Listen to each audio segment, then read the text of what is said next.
some of the best people actually didn't want to share their data.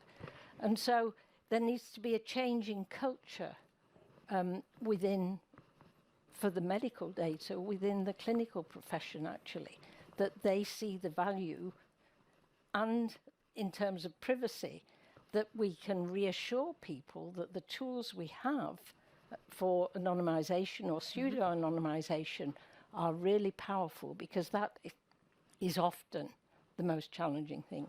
I think also the Worldwide Protein Data Bank is publicly available for everyone. The data are essentially free. And I think this brings, personally, even for medical data, I would suggest that this, because if you have the knowledge of a given mutation and how to treat it, that's knowledge. You publish it, it's in. Absolutely. And you want to share that data as far as you can. So I would make a strong plea for public data, even if it's taken you 5 years or more to determine it, that there comes a time when you can, where you can, and I think should, because most of the academic data, it's different if it's in a company, you can decide we will collect this data and this is our data. But actually, if it's publicly funded, I think most people would agree. And I think here in the UK, we have, because we have our National Health Service, there's a terrific opportunity if we can harness that data. And there's something called health data research, which is trying to promote and facilitate the sharing of data with the NHS. And we have our secure data environments in each hospital now. So this is a long process. As I've said, in the crystallographic world, which is a tiny little world, actually, it took 20 years to do this.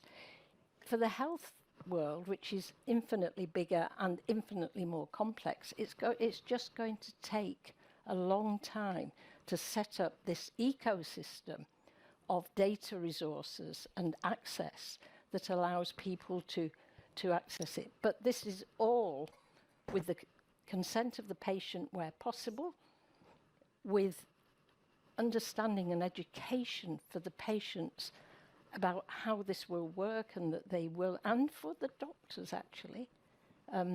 There is a recent report on health data from Kathy Sudlow that was published last Friday, launched last Friday, and it does a beautiful description of the landscape of data in the UK. And it's really important that the government and all the many, many hospitals and everything really get together, because I do believe for infrastructure, it's kind of top down. Right. Research. Anna, I had a particular question, but take. Well, I just wanted to comment that, we may not have to reinvent the wheel. After all, we have, as a community of scientists, sequenced by this time millions of humans, right? And Yes. this is all de-identified data that is federated. We have developed systems that can actually do that. We have done it with human genomes.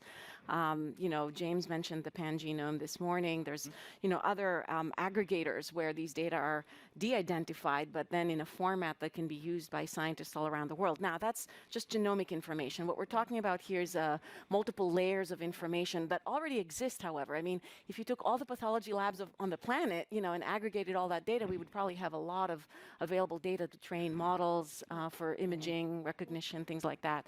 So I think that there's an opportunity to think about ways in which we can anonymize the data, but keep the metadata available and then federate the data in systems that could be shared, hopefully across governments and institutions. I know it's it's easier said than done, essentially, but we don't necessarily need to invent something that doesn't exist. We just need to build on what we've already done in order to, at the end, the bottom line is to help more patients. And so I'm hopeful that that can happen.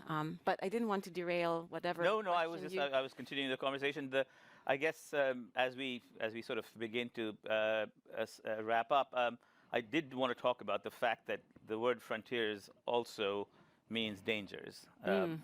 Every frontier also means encountering something new and unexplored, and therefore some of the concerns. And there are many we talked about.